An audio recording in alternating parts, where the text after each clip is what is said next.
Particle of view ચાલો chapter number 4 માં આપણે લાસ્ટ ટાઈમ શું જોયું હતું કે જ્યારે કોઈ પણ વિદ્યુતભારિત કણ બરાબર વિદ્યુતભારિત કણ ચુંબકીય ક્ષેત્રમાં ગતિ કરે તો શું આપણે જોયું જ્યારે કોઈ પણ વિદ્યુતભારિત કણ ચુંબકીય ક્ષેત્રને સમાંતર અથવા તો પ્રતિ સમાંતર દાખલ થાય એવી રીતે 3 કેસ જોયા હતા.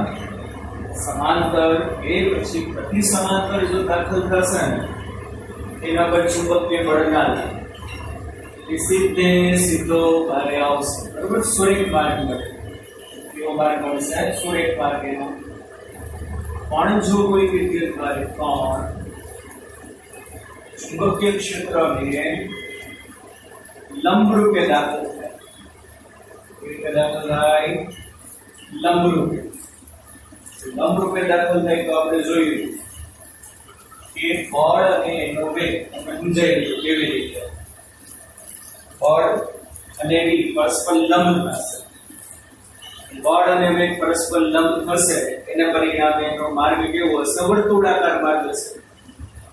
અને થીટા જેટલા એંગલે દાખલ થાય વર્તુળ માર્ગ અને રેખીય ગતિ એનું મિશ્રણ હશે બરોબર. એટલે એનો જે તમને માર્ગ મળશે કેવો માર્ગ મળશે? હેલિકલ માર્ગ મળશે. કેવો માર્ગ મળશે? તો કે એનો હેલિકલ માર્ગ મળે બરોબર. સમજાય છે ને? આપણે હેલિક્સ પણ કહેતા. આટલું જોયું છું આપણે.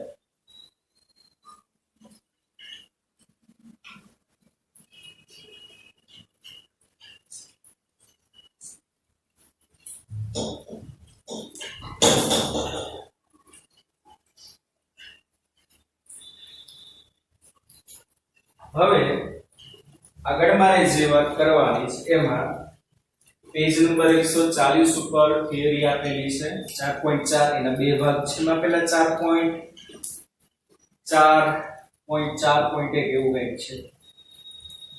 વેગ સિલેક્ટર, વેલોસિટી સિલેક્ટર. સિમ્પલ વસ્તુ છે, એમાં જો બહુ કંઈ જાજો નથી. ટોપિક નંબર 140 માં પેજ ઉપર 4.4.1 હવે દાખલા તરીકે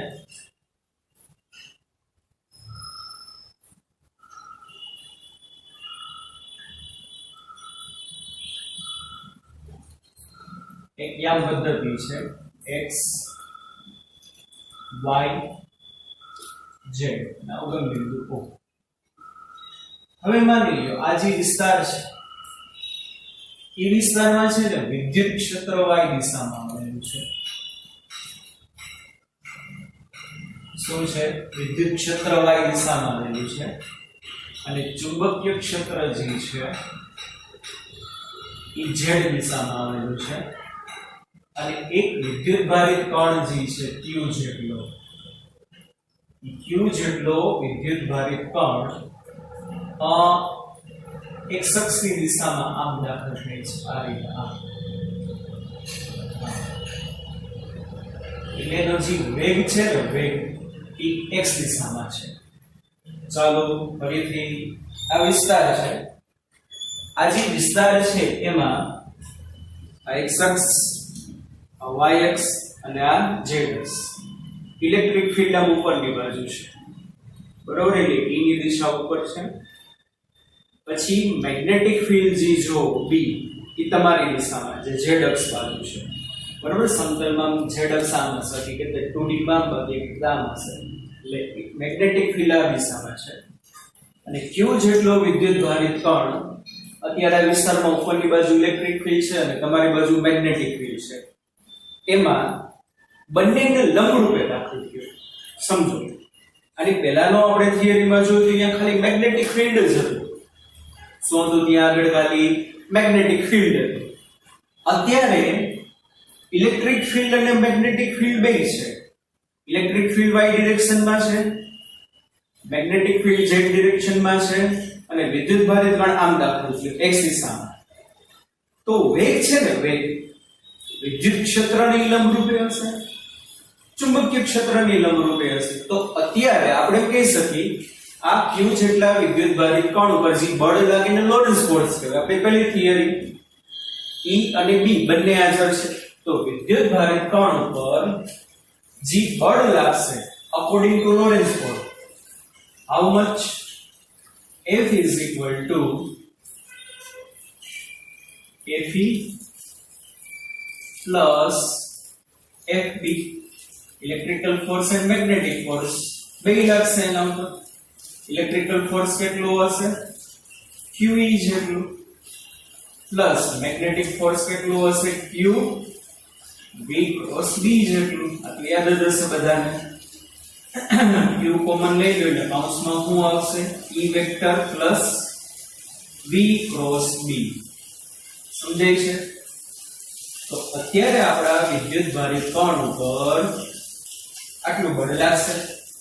F is equal to Q E plus V cross B.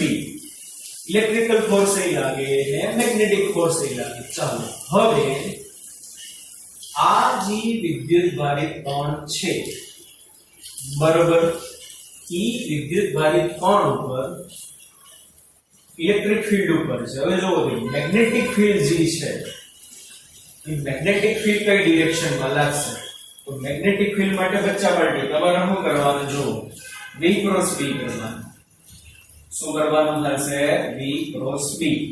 તો જો તમે V ક્રોસ B કરશો તો શું થશે જો V ક્રોસ B કરો એટલે V ક્યાં છે B બોલો x દિશામાં B ક્યાં છે તમારે z દિશામાં છે કે નહીં તો V ક્રોસ B કરો એટલે આંગળીઓ બધી કઈ બાજુ રાખવાની B બાજુ અને ત્યાંથી તમે z બાજુ ફેરવો એટલે ક્યાં લાગશે અધો દિશામાં લાગશે કે નહીં. એટલે મેગ્નેટિક ફોર્સ જે લાગ્યું અધો દિશામાં અથવા તો આમે કહેવાશે Fm બરાબર Q. અહીંયા આમ લખાય Vi કેરેટ પ્લસ લખાશે Fm is equal to Q Vi caret plus B છે B કઈ દિશામાં છે z દિશામાં. z દિશામાં એટલે BK કરેક્ટ હશે કે નહીં એટલે સોરી પ્લસ અહીં ક્રોસ આવશે. ચાલો તો હવે અને આવે લખાય Q VB કૌંસમાં I ક્રોસ K અને I ક્રોસ K એટલે શું થશે યાદ કરો છોકરાઓ આ I આ J અને આ K તો તમે I ક્રોસ K કરો તો J આવે પણ કેવો J આવશે એન્ટી ક્લોકવાઇઝ છે માઈનસ J એટલે Fm is equal to કેટલો ફોર્સ લાગે minus QVB J correct. Okay ઋણ z દિશામાં એનો પર મેગ્નેટિક ફોર્સ લાગશે સોરી ઋણ y દિશામાં એ દિશામાં કારણ કે માઈનસ કોના માટે હવે j ગ્રેડ માટે એટલે આપણો આ O બિંદુ હતું એટલે જે મેગ્નેટિક ફોર્સ લાગ્યું એ ક્યાં લાગ્યું અધો દિશામાં. ઓકે ચાલો તો ઇલેક્ટ્રિકલ ફોર્સ ઉપરની બાજુ લાગશે આ ક્યુ થશે તમારું Fe. રેડી તો ઇલેક્ટ્રિકલ ફોર્સ જે લાગ્યું હશે કેટલું લાગ્યું હશે બોલો જો છોકરાઓ Fe બરાબર QE J કેરેટ આટલું થશે. તો ટોટલ ફોર્સ તમે જોશો તો એનો સરવાળો માટે total force is equal to શું થાય F is equal to QE J caret minus QVB J caret. આમાંથી J કેરેટ કોમન કાઢો એટલે કૌંસમાં શું આવે QE minus QVB J caret resultant force આટલું આવશે. તો આ પરિણામી બળનું મૂલ્ય અને આ શું થશે દિશા થશે. ચાલો આટલું થયું. હવે જોવું જોઈએ આપણે છે ને વિદ્યુત ભારિત કણને વિચલન વગર પાસ કરવો છે. ઈ વળેનું વિચલન વગર પાસ કરવો છે એટલે શું થશે કારણ કે અત્યારે ફોર્સ ની અસર આવશે તો ફોર્સ ની અસર આવશે તો અકોર્ડિંગ ટુ ધીસ ફોર્મ્યુલા બળ જે કેરેટ એટલે y દિશામાં પરિણામી લઈ ગયું. જો આનું મૂલ્ય મોટું હશે ને આનું મૂલ્ય નાનું હશે બરોબર, qe મોટો હોય ને qe નાનો હોય તો પ્લસ જે આવે તો વિદ્યુતભારિત કણ દાખલ થયો તો x દિશામાં પણ જવા મળશે y દિશામાં. જો qe નાનો હોય ને qe મોટો આવે તો માઈનસ j કેરેટ આવશે તો વિદ્યુતભારિત કણ ઋણ y દિશામાં ગતિ કરવા મળશે. સમજાય છે કે નહીં? પણ મારે શું કરવું છે, વિદ્યુતભારિત કણને વિચલન વગર પાસ કરવું છે. વિચલન વગર પાસ કરવો છે એટલે શું થવો જોઈએ, સીધો બારે આવવો જોઈએ. એને સમજાવો. મેગ્નેટિક ફિલ્ડમાં તમારે એને વિચલન વગર પાસ કરવો હોય તો આપણે જોયું તો શું, આ સમાંતર આ પ્રતિ સમાંતર તમે એને દાખલ કરો. અત્યારે E અને B પરસ્પર લંબ હતા અને એને દાખલે મેં લંબ રૂપે દાખલ કર્યો. E y દિશામાં હતું, B z દિશામાં હતું, દાખલ કર્યો તમે x દિશામાં. તો મારે શું કરવું પડે, વિચલન વગર જો એને પાસ કરવો હોય તો આ બળનું મૂલ્ય કેવું થવું જોઈએ, 0. તો જો વિદ્યુતભારનું વિચલન શૂન્ય જોતું હોય તો બળનું મૂલ્ય 0 થવું જોઈએ. તો બળનું મૂલ્ય 0 એટલે qe માઈનસ qvb એના બરાબર 0. તો પેલી બાજુ કપાડો ગુણ થશે qe બરાબર qvb, q કેન્સલ થશે કે નહીં? તો e બરાબર શું થશે, vb થાય કે નહીં? e બરાબર શું થાય, vb. માટે v બરાબર શું થાય, v બરાબર e ના છેદમાં b. શું થશે, v બરાબર e ના છેદમાં b. આટલું સમજાણું કે? અથવા તો એમ કહેવાય, જો તમારે વિદ્યુતભારિત કણને વિચલન વગર પાસ કરવો હોય તો આકૃતિ પરથી તો દેખાય છે. શું દેખાય છે કે ભાઈ ઇલેક્ટ્રિકલ ફોર્સ અને મેગ્નેટિક ફોર્સ પરસ્પર ઓપોઝિટ ડિરેક્શનમાં છે. કેવી ડિરેક્શનમાં છે, ઓપોઝિટ ડિરેક્શનમાં. ખાલી શું થવું જોઈએ, એનું મૂલ્ય સરખું થવું જોઈએ. ઓપોઝિટ ડિરેક્શનમાં છે અને એનું મૂલ્ય સરખું થઈ જાય ને તો વિચલન ના થાય. તો મૂલ્ય તો આવી ગયું, આપણે સરખું કર્યું. શું થવું જોઈએ, fe બરાબર fm થવું જોઈએ. શું થવું જોઈએ, આને fe કહેવાય, આને શું કહેવાય, fm. એની ખાલી વેલ્યુ લ્યો. તો e બરાબર vb, તો v બરાબર શું આવશે, e/b. તો આનો મતલબ શું છે કે જ્યારે કોઈ પણ વિદ્યુતભારિત કણને E જેટલા વિદ્યુત ક્ષેત્ર અને B જેટલા ચુંબકીય ક્ષેત્રમાં વિચલન વગર જો તમારે પાસ કરવો હોય તો તમારે વેગનું મૂલ્ય કેટલું રાખવું પડે, સમજો. વેગનું મૂલ્ય કેટલું રાખવું પડે, E/b જેટલું. કેટલું મૂલ્ય રાખવું પડે, E/b. માની લો વિદ્યુત ક્ષેત્ર આનો હોય 10 ન્યૂટન પર કુલમ્બ. કેટલું વિદ્યુત ક્ષેત્ર હોય, 10 ન્યૂટન પર કુલમ્બ. ચુંબકીય ક્ષેત્ર હોય 5 ટેસ્લા. તો આનો મતલબ શું, 10/5 કરો એટલે શું આવે, 10/5 કરો એટલે 2 આવશે. તો એનો મતલબ શું, જો આપેલા વિસ્તારમાં એક બીજી કન્ડિશન એ સેટિસ્ફાઈ થવી જો E અને B પરસ્પર લંબ હોય, E ની વેલ્યુ 10 હોય, B ની વેલ્યુ 5 હોય, તો બેને લંબ રૂપે પણ છે ને 2 મીટર પર સેકન્ડના વેગથી દાખલ કરશો ને તો E વિચલન વગર એમાંથી શું થાય, પાસ થાય. અને આપણે કીધું વેલોસિટી સિલેક્ટર. શું કીધું, વેલોસિટી સિલેક્ટર. એટલે તમે સિલેક્ટેડ વેલોસિટી થી જ જો તમે અંદર એન્ટર કરશો તો જ પણ વિચલન વગર પાસ થશે. બરાબર? એક આ વસ્તુ છે, આમાંથી એમસીક્યુ પૂછાઈ શકે. બીજો આનો ઉપયોગ જે ફંક્શન, કોનો ઉપયોગ કર્યો તો જે ફંક્શન એક માર્કમાં પૂછાઈ શકે. E/m નો ગુણોત્તર મેળવવા માટે કેવી રીતે, કઈ મેથડ આપણે બુકમાં નથી લખ્યું. આપણે કદાચ ઓબ્જેક્ટિવમાં એમસીક્યુમાં પૂછે તો યાદ રહેવું જોઈએ કે વેગ સિલેક્ટર જે છે એનો યુઝ કોને કર્યો તો જે ફંક્શન. શેના માટે, E/m નો રેશિયો મેળવવા માટે. E એટલે ઇલેક્ટ્રોનનો વિદ્યુતભાર અને m એટલે એનું દળ, એનો ગુણોત્તર મેળવવા માટે. અને આ વસ્તુ જે છે ને માસ સ્પેક્ટ્રોમીટરમાં કામમાં આવે. બરોબર? નાની નાની વસ્તુમાં બધી વાંચો એટલે આવી જશે તમારે. મોટે ભાગે એમસીક્યુ માં જ પૂછાશે. બરોબર? બધી ફોર્મ્યુલાની આ વસ્તુનો ઉપયોગ જે છે શેમાં આવશે, માસ સ્પેક્ટ્રોમીટરમાં. શેમાં એનો ઉપયોગમાં આવશે તો કે માસ સ્પેક્ટ્રોમીટરમાં. Okay, ready? ચાલો તો લખી કાઢજો.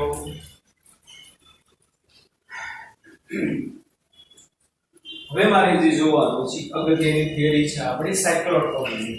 શેની થિયરી છે તો કે સાયક્લોટોન.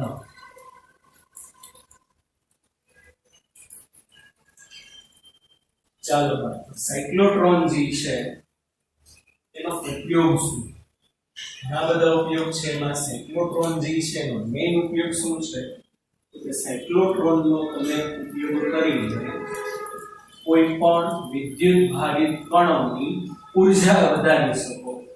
અને ઉર્જા વધશે છોકરા એટલે શું થશે? એ બરાબર હાફ mv સ્ક્વેર ની ગતિ ઉર્જા વધે, વેગ વધે, વેગ વધશે એટલે શું થશે? એનો પ્રવેગ વધવાનો છે કે સાયક્લોટ્રોનનો ઉપયોગ કરીને કોઈ પણ આયનો એટલે કે પ્રોટોન હોય, ઇલેક્ટ્રોન હોય, આલ્ફા કણ હોય અને બધાને વિદ્યુત ભારે કહેવાય. એટલે આયનોને પ્રવેગિત કરવા માટે શું સાયક્લોટ્રોનનો ઉપયોગ બચાવવા શેમાં થશે? તો કે આયનોને પ્રવેગિત કરવા માટે મતલબ એનો પ્રવેગ વધારો. અને સિમ્પલ લોજિક છે, સમજો બધે એક એક વસ્તુ. પ્રવેગ વધશે એટલે શું થશે? વેગ વધશે. વેગ વધવાનો છે એટલે ગતિ ઉર્જા વધશે કે નહીં? હવે તમને એવો પ્રશ્ન થાય કે ભાઈ આ બધા આયનોને પ્રવેગિત કરીને એટલી બધી ઉર્જા આપીને આપણે કામ શું? કામ છે કોઈ પણ પદાર્થના ન્યુક્લિયસના બંધારણનો જો તમારે અભ્યાસ કરવો હોય ને તો એના ઉપર તમારે શું કરવું પડે? આવી ગયું તમારે 14મા ચેપ્ટરમાં વિખંડન આવી ગયું. એના ઉપર હાઈ એનર્જી દ્વારા શું કરવું પડે? પ્રોટોન છે, ઇલેક્ટ્રોન છે, ન્યુટ્રોનનો શું કરવો પડે? મારો ચલાવવો પડે. એ દ્રવ્યને તોડીને છે અંદર જશે. તો વિદ્યુત ભારિત કણ હોય, મારા આગળ માની લો પ્રોટોન હોય, પ્રોટોનનું આમ ઘા કરું તો શું થાય? એટલે પ્રોટોન આપણા હાથમાં પકડાશે. બરોબર? આપણી આંખેને જોઈ વાસ્તવિક કણ છે તમે હાથમાં લઈ, પણ આ તો જસ્ટ એક જોક્સ અપાર્ટ. બરોબર? ખાલી એક જોક કરું છું. ભાઈ તમે પ્રોટોનને હાથમાં લઈને તમે ઘા કરો તો શું થાય? દિવાલે ભટકાશે છે, અંદર લગી જશે. નાની છે. કોઈ પણ દ્રવ્યનો અભ્યાસ કરવો હોય, કોઈ પણ ઘન પદાર્થ હોય ને એના દ્રવ્યનો, એની આંતરિક બંધારણ, અણુ, પરમાણુ, ન્યુક્લિયસનો અભ્યાસ કરવો હોય ને તો તમારે બારેથી વિદ્યુત ભારિત કણોનો એના પર મારો ચલાવવો પડે. તો એને તમારે શું કરવા પડે? પ્રવેગિત કરવા પડે. પ્રવેગિત કરવો મતલબ એનો વેગ વધારવો પડે. જેમ વેગ વધુ હશે ને એમ ગતિ ઉર્જા વધુ હશે, અને જેમ ગતિ ઉર્જા વધુ હશે ને છેક અંદર સુધી જશે. સાયક્લોટ્રોનનો મેઇન ઉપયોગ શું? કે વિદ્યુત ભારિત કણ એટલે આયનોને પ્રવેગિત કરવા માટે. તો તમને એવો પ્રશ્ન થાય આયનોને પ્રવેગિત કરીને આપણે કરશું શું? તો આયનોને પ્રવેગિત કરીને આપણે શું કરશું? બોલો જોઈએ બચ્ચા પાર્ટી. કોઈ પણ દ્રવ્યના બંધારણનો અભ્યાસ કરવા માટે. એને કહેવાય આયન ઇમ્પ્લાન્ટેશન. શું કહેવામાં આવે? Ion implantation. ઇમ્પ્લાન્ટ કરવું. આપણે ઘણી વખત એમ બોલીએ છીએ કે આ ભાઈની પિંડની આપણે ઇમ્પ્લાન્ટ કરી. ઇમ્પ્લાન્ટ કરી મતલબ બદલાય, એક કાઢી એટલે બીજી નવી ઉમેરી. તો કોઈ પણ આયનોને દ્રવ્યની અંદર સુધી પહોંચાડવાની જે ઘટના બને ને એને આયન ઇમ્પ્લાન્ટેશન કહેવાય. શું કહેવામાં આવે ને? Ion implantation. બરોબર? અંદર લગી પહોંચાડો છો. અથવા તો ન્યુક્લિયસના બંધારણનો અભ્યાસ કરવા માટે, પછી રેડિયોએક્ટિવિટીનો અભ્યાસ કરવા માટે, આ બધાના ઉપયોગો હું બોલું છું. બરોબર? એ છેલ્લે થિયરી પર અહીંયા આપી છે, જરાક વાંચી લેવા. બરોબર? કેન્સરની જે દર્દીની સારવાર આવે એમાં પણ હાઈ લેવલના જે શોક થેરાપી આપે, આ બધા આયનોને છેક લગી અંદર લગી પહોંચાડે. અને હાઈલી ઇનરાઇઝ હોય એટલે પરિણામે શું થશે? એ બધા જે કોષો જે છે કેન્સરના શું થાય? ઓગળી જશે. એના ઉપયોગો છે. હવે મારે શું કરવાનું છે? એનું બંધારણ જોવાનું છે. સાયક્લોટ્રોન હાઉ ટુ વર્ક, કેવી રીતે વર્ક કરે. બરોબર? પહેલા આપણે એની રચના વિશે જોઈએ અને પછી આગળ વધી જોવું જોઈએ. સાયક્લોટ્રોનની રચના છે ને બાળકો એકદમ સિમ્પલ હશે. બે ડી આકારના ધાતુના પાત્ર હશે. શું હશે? બે ડી આકારના ધાતુના પાત્ર. ડી ઇંગ્લિશનો ડી બોલી નહીં. બરોબર? એટલે બે ડી આકારના ધાતુના પાત્ર હોય.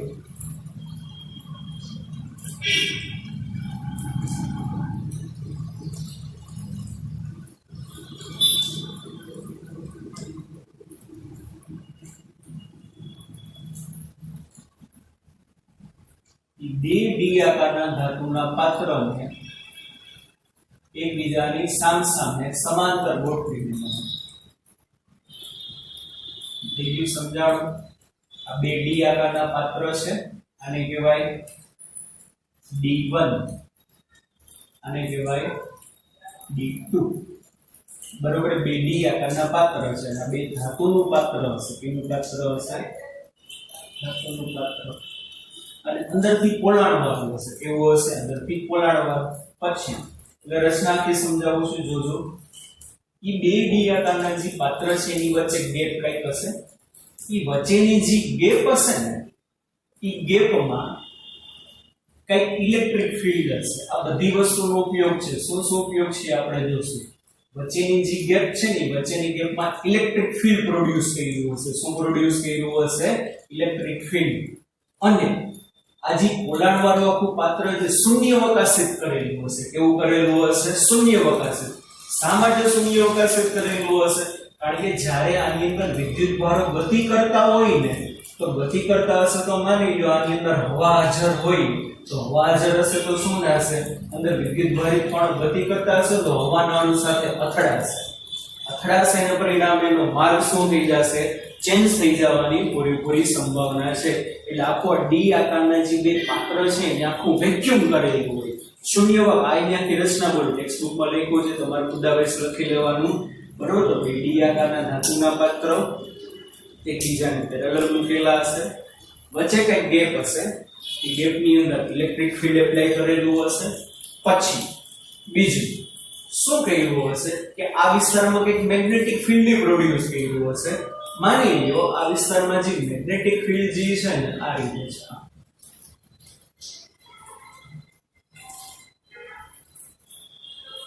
તો ડોટ એટલે બચ્ચા પાર્ટી ખબર પડે કે નહીં? બોલો શું ડોટ એટલે? મેગ્નેટિક ફિલ્ડ આ વિસ્તારમાં હશે પણ કઈ દિશામાં હશે? બહારની દિશામાં હશે. આપણે કીધું છે ક્રોસ એટલે અંદરની બાજુ, ડોટ એટલે ક્યાં હશે? તો કે બહારની બાજુ. સમજાય? એટલે આ વિસ્તારમાં કંઈક મેગ્નેટિક ફિલ્ડ બી જેટલું હશે. અને મેગ્નેટિક ફિલ્ડ બી જેટલું છે પુસ્તકના પાનાને લંબરૂપે આમ બહાર આવતી દિશામાં છે. વચ્ચેની ગેપ છે એમાં મેગ્નેટિક ફિલ્ડ નહીં હોય, ત્યાં ઇલેક્ટ્રિક ફિલ્ડ હશે. અને પોલાણવાળા જે આ ભાગ છે ને એમાં શું હશે? તો કે મેગ્નેટિક ફિલ્ડ. આટલી વસ્તુ એક. પછી બીજું, ઈ બે ડી આકારના પાત્ર સાથે અહીંયા એક એસી સપ્લાય જોડેલી હશે. શું જોડેલી હશે? AC supply. અને ટેક્સ્ટ બુકમાં ગુજરાતીમાં અહીંયા હું લખ્યું છે આંદોલકો. શું ગુજરાતી હાળા વાપર્યું? શું લખ્યું છે? આંદોલકો. એસી સપ્લાય અને ડીસી સપ્લાય, એ તો આપણે એની પહેલા વાત થઈ ગઈ છે. ડીસી સપ્લાય એટલે શું? બરોબર, એના વોલ્ટેજ ફિક્સ હોય અને એના પોલે ફિક્સ હોય. દાખલા તરીકે પેન્સિલ છે, એનો પોઝિટિવ છેડો આ હોય, નેગેટિવ છેડો આ હોય, તો ફિક્સ હોય, બદલે નહીં. પણ એસી માં આપણે આખું ચેપ્ટર જ આવશે. એસી સપ્લાયના આંદોલકો શા માટે કહેવાય? કારણ કે આખું જનરેટરનું એક રાઉન્ડ પૂરું થાય ને ત્યાં સુધીમાં શું થશે કે માની લ્યો 0 સમય આ પોઝિટિવ એન્ડ હતો, આ નેગેટિવ એન્ડ હતો, તો અંદર કૂચડાનું અડધું ચક્ર પૂરું થાય ને એટલે શું થઈ જશે? પોઝિટિવ એન્ડ નેગેટિવ બને અને નેગેટિવ એન્ડ પોઝિટિવ બને. પોલારિટી બદલતી હોય. એસી કરંટ, એસી વોલ્ટેજ, શુદ્ધ ગુજરાતીમાં એને બોલાય પ્રત્યાવર્તી વિદ્યુત પ્રવાહ, પ્રત્યાવર્તી વોલ્ટેજ. બરોબર. દરેક સાયકલે, દરેક અડધી સાયકલે એટલે પૂછડાનું અડધું ભ્રમણ પૂરું થાય ને એટલે માની લો આ છેડો પ્લસ હોય, આ માઈનસ હોય, તો હાફ સાયકલ પછી આ માઈનસ થઈ જાય અને પ્લસ થઈ જાય. એટલા માટે એને આંદોલકો કહેવામાં આવે. શું કહેવામાં આવે? આંદોલકો. અને આંદોલકો જે છે એસી સપ્લાય, એનો ઉપયોગ શું થશે ઈ આપણે હમણાં આગળ હું તમને થિયરીમાં સમજાવીશ. અને ઈ એસી ની આવૃત્તિ FB છે. દાખલા તરીકે એસી સપ્લાય છે ને એની આવૃત્તિ કેટલી છે? FB. તમને એમ થાય કે એસી સપ્લાય ની આવૃત્તિ એટલે શું?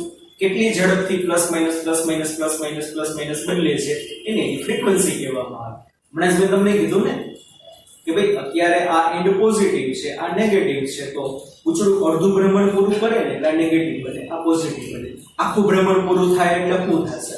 આ પાછું પોઝિટિવ બને, આ નેગેટિવ બને. એટલે પૂછડાના પરિભ્રમણની આવૃત્તિ કઈ હશે એ પ્રમાણે પ્લસ માઈનસ ચેન્જ થતું હોય. એટલે માની લો આ જે એસી સપ્લાય જોડેલી આંદોલકો જોડેલું છે એની આવૃત્તિ સપોઝ FB છે. બરાબર. આટલી વસ્તુ છે, આટલી રચના છે. અને દાખલા તરીકે આપણે આમાં શું કરીશું ખબર છે? એક પ્રોટોનને પ્રવેગિત કરવો છે. ત્યારે શું કરવો છે મારે? એક પ્રોટોનને, પ્રોટોન જે છે ને બચ્ચા વાળી શરૂઆતમાં છે ને અહીંયા વિદ્યુત ક્ષેત્રમાં અહીંયા હશે, એનો વિદ્યુતભાર પ્લસ ક્યુ કહી દઉં, બરોબર. હવે શું કરે જોવું જોઈએ, સમજો સરખું. હવે થિયરીમાં પ્રોટોન જેવો અહીંયા આની રચના આખી હતી, રચના થઈ ગઈ પૂરી. હવે હાઉ ટુ વર્ક, કેવી રીતે વર્ક કરે હું તમને સમજાવું છું, જોવો જોઈએ. અહીંયા વચ્ચે તમે પ્રોટોન દાખલ કરી દો. પ્રોટોન એટલે પોઝિટિવ ચાર્જ છે. હવે શું થશે? પ્રોટોન જેવો તમે અહીંયા વચ્ચે દાખલ કરો ગેપમાં, એટલે ગેપમાં તો શું છે? ઇલેક્ટ્રિક ફિલ્ડ છે. અને ગેપમાં ઇલેક્ટ્રિક ફિલ્ડ હોવાથી પ્રોટોન ઉપર કેટલું બળ લાગશે?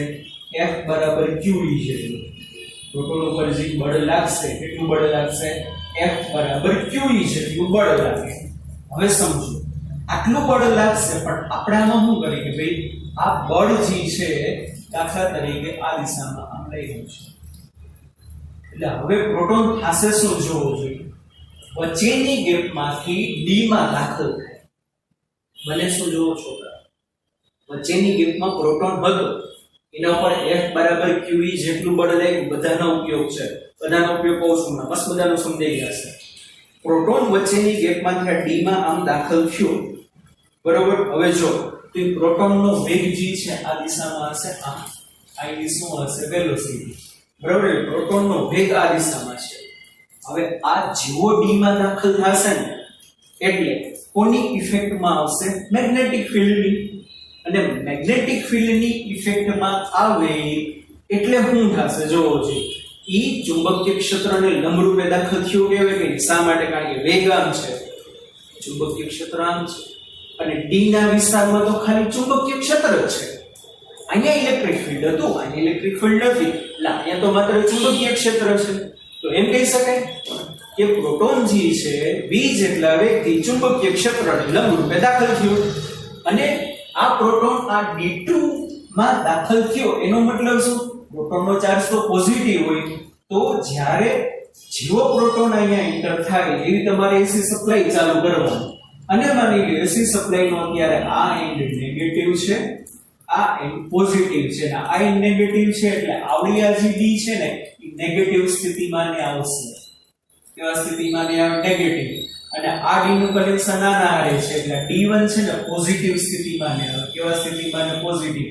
ઓબ્વિયસલી પ્રોટોન આ બાજુ આકર્ષવાનું છે કે નહીં, બરોબર. એટલે હવે આમાં ગયું, પણ એમાં ચુંબકીય ક્ષેત્રને લંબરૂપે દાખલ થયો. અને આપણે જોયું જ્યારે કોઈ પણ વિદ્યુત ભારિત કણ ચુંબકીય ક્ષેત્રને લંબરૂપે દાખલ થાય એટલે વર્તુળાકાર માર્ગે ગતિ ચાલુ કરે. કેવા માર્ગે ગતિ ચાલુ કરશે? વર્તુળાકાર માર્ગે. અને આપણે થિયરીમાં જોયા હતા, શું જોયું હતું કે આ જે આવું બધું લખેલું છે, તમારે ભેગું એક્ઝામમાં લખવાનું. આ વર્તુળાકાર માર્ગની જે ત્રિજ્યા હશે ને, બોલો બચ્ચા વાળી કેટલી હશે? R બરાબર mv/qd. એવું કે બોલાઈ ગયું? આ વર્તુળાકાર માર્ગ હશે, એ વર્તુળાકાર માર્ગની ત્રિજ્યા કેટલી હશે? R mv/qd. એમ એટલે પ્રોટોનનું દળ, v એટલે એનો વેગ, q એટલે એનો ચાર્જ, અને d એટલે મેગ્નેટિક ફિલ્ડ. તો એને પરિણામે થશે શું? પ્રોટોન છે ને જેવો D માં દાખલ થાય એટલે વર્તુળાકાર માર્ગે ગતિ ચાલુ કરે, એટલે સીધો જવાને બદલે અહીંથી વળાંક રહેશે, અને ગતિ કરતો આમ આવશે. હવે જો શું થાય સમજો. મસ્ત મજાની વસ્તુ છે, મસ્ત મજાની વસ્તુ છે.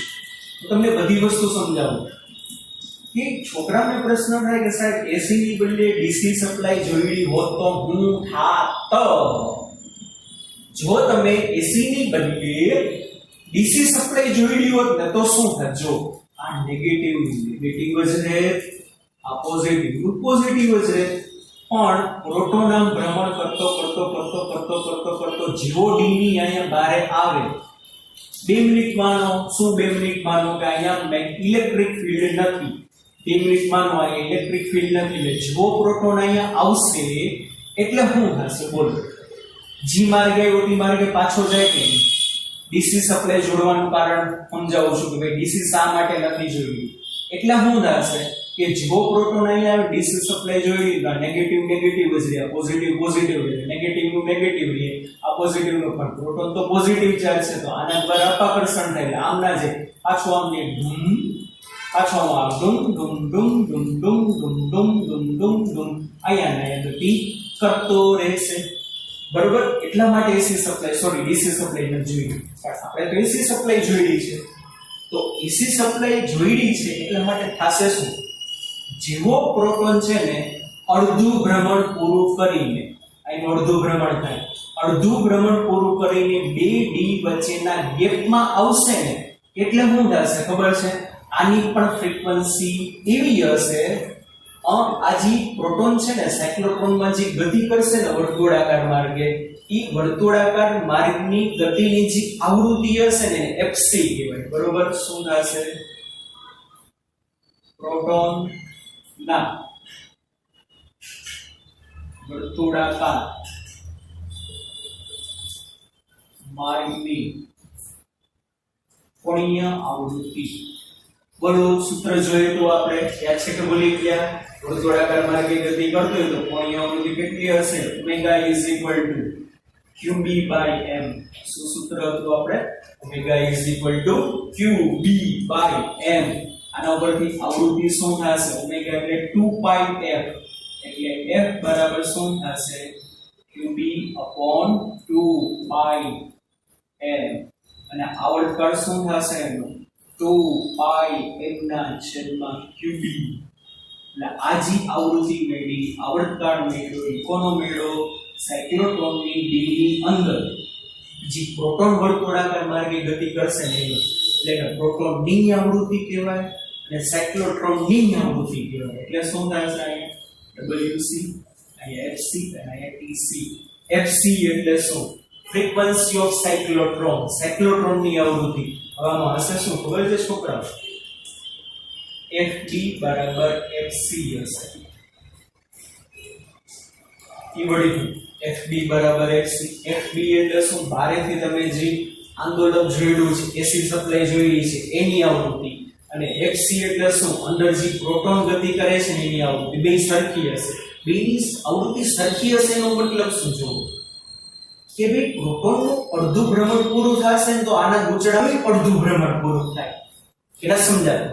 જો પ્રોટોન અહીંયા આવે ને ઈ જ ક્ષણ અહીંયા બેટરી ચાલુ કરી, પ્રોટોનનું અડધું ભ્રમણ પૂરું થાય ને તો એસી સપ્લાયનું અડધું ભ્રમણ પૂરું થાય, તો જેવું અડધું ભ્રમણ પૂરું થશે એટલે હમણાં મેં કીધું તો શું થશે બોલો, આ જી પોઝિટિવ એન્ડ હતો ઈ નેગેટિવ બની જાય, અને નેગેટિવ એન્ડ જી હતો ઈ પોઝિટિવ બની જાય.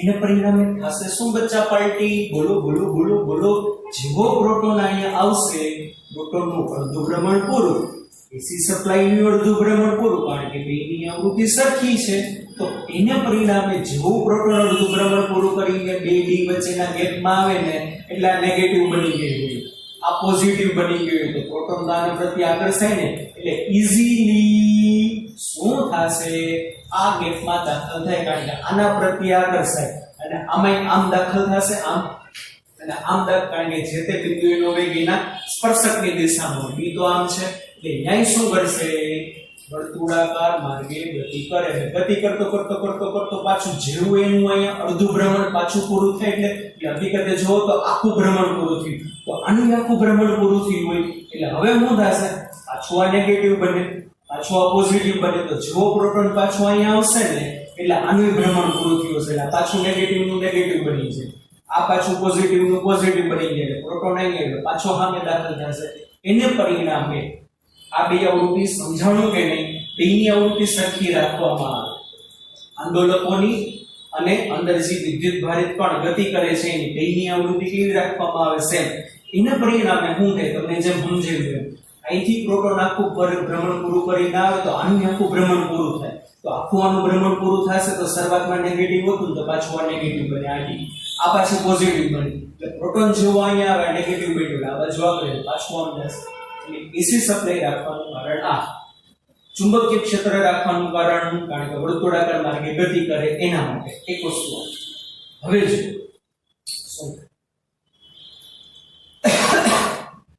ઇલેક્ટ્રિક ફિલ્ડ આપણે મેં કીધું 2 મિનિટ માટે વિચારજો નથી, તો ઇલેક્ટ્રિક ફિલ્ડ નથી તો એના પરિણામ શું થાય ખબર છે? આઈને ગતિ કરી રાખે ડુમ ડુમ ડુમ ડુમ ડુમ ડુમ ડુમ ડુમ ડુમ ડુમ ડુમ ડુમ ડુમ, અને આઈને ગતિ કરી રાખે એના પરિણામે એનો માર્ગ અચળ રહે, અને માર્ગ અચળ રહેશે એટલા માટે એનો વેગી અચળ રહે, અને વેગી અચળ રહેશે એટલા માટે શું થશે? એનો પ્રવેગ નહીં આવે, અને એને પરિણામે શું થશે? ગતિ ઉર્જા વધશે નહીં. મેં તો શરૂઆતમાં જ કીધું. શું શરૂઆતમાં કીધું કે સાયક્લોટ્રોનનો જે ઉપયોગ છે શેના માટે થાય છે? વિદ્યુતભારિત કણોને પ્રવેગિત કરવા માટે. તો હવે ઇલેક્ટ્રિક ફિલ્ડ રાખે એનું રીઝન હું તમને સમજાવું કે શા માટે ઇલેક્ટ્રિક ફિલ્ડ રાખવામાં આવે. શા માટે ઇલેક્ટ્રિક ફિલ્ડ રાખશે? હવે જોજો બચ્ચા પાર્ટી સમજજો. જેવો વિદ્યુત ભારિત કણ અહીંથી એક ભ્રમણ પૂરું કરી, હવે સમજો, જેવો વિદ્યુત ભારિત કણ અહીંથી અડધું ભ્રમણ પૂરું કરી, બે શબ્દો પર ધ્યાન રાખજો, બી ડી વચ્ચેના ગેપમાં આવશે ને ત્યારે બે ઘટના બનશે. એને સમજાવું, જ્યારે આ પ્રોટોન છે ને અડધું ભ્રમણ પૂરું કરીને બે ડી વચ્ચેના ગેપમાં આવે ને બે ઘટના બને. પેલી કઈ ઘટના બનશે?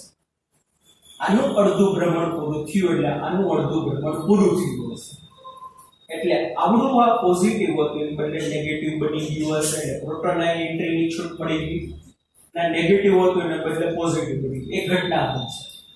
બીજું કે આની અંદર ઇલેક્ટ્રિક ફિલ્ડમાં આવ્યું, જેવો ઇલેક્ટ્રિક ફિલ્ડમાં પ્રોટોન આવશે ને એટલે પાછું વધારાનું આટલું બળ લાગે, અને પાછું વધારાનું આટલું બળ લાગે, બોલો બોલો બોલો, પાછું આટલું વધારાનું બળ લાગે એટલે F બરાબર m, m બરાબર q, એટલે a બરાબર શું થાય?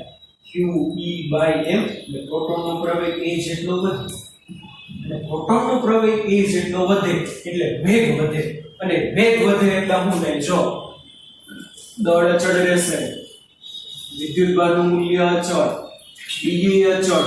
સમજાણું શું કહું છું? અડધું ભ્રમણ પૂરું કરીને અહીંયા જેવું આવે ને એટલે બે ઘટના બને.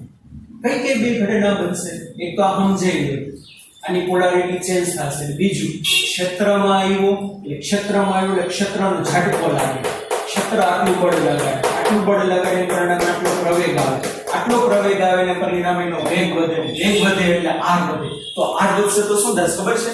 સામેની ડી માં ઈ વધેલી ત્રિજ્યાવાળા માર્ગે ગતિ કરે, સામેની ડી માં ઈ અંદર આવશે પણ વધેલી ત્રિજ્યાવાળા માર્ગે આવશે.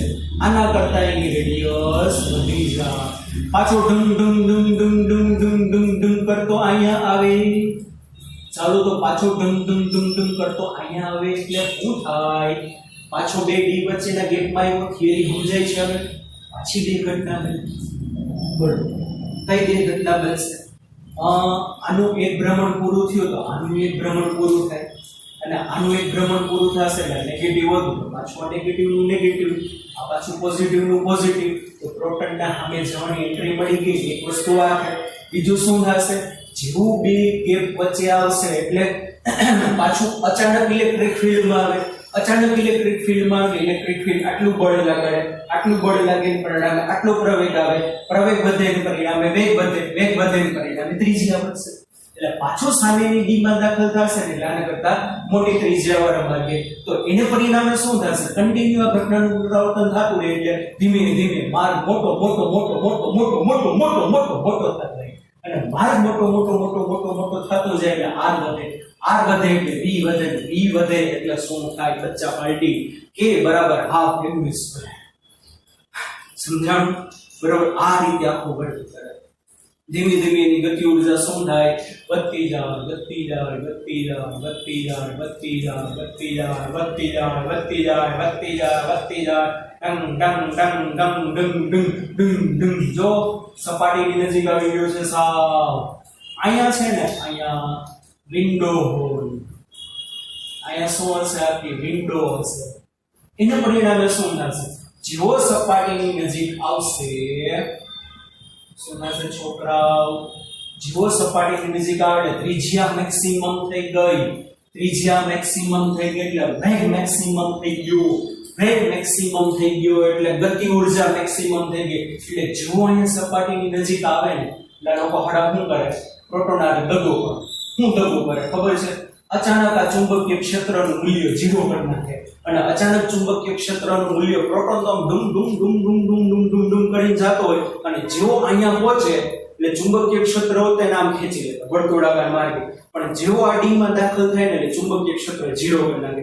એટલે 0 કરી નાખે ને એટલે પ્રોટોન છે ને આમ સ્પર્શકની દિશામાં ઘા થઈ જાય. શું થઈ જશે? આમ સ્પર્શકની દિશામાં ઘા થઈ જાય અને સ્પર્શકની દિશામાં ઘા થઈ જશે અને અહીંયા ઘન પદાર્થ મૂક્યો હશે. શું મૂક્યો હશે? ઘન પદાર્થ. તમારો ટાર્ગેટ તમને કીધું ને આ વિદ્યુત ભારિત કણોને તમારે પ્રવેગિત કરીને જવું છે ક્યાં? એને તોડવા માટે, એના દ્રવ્યની અંદર ઘૂસવા માટે તમારે શું કરવું પડે?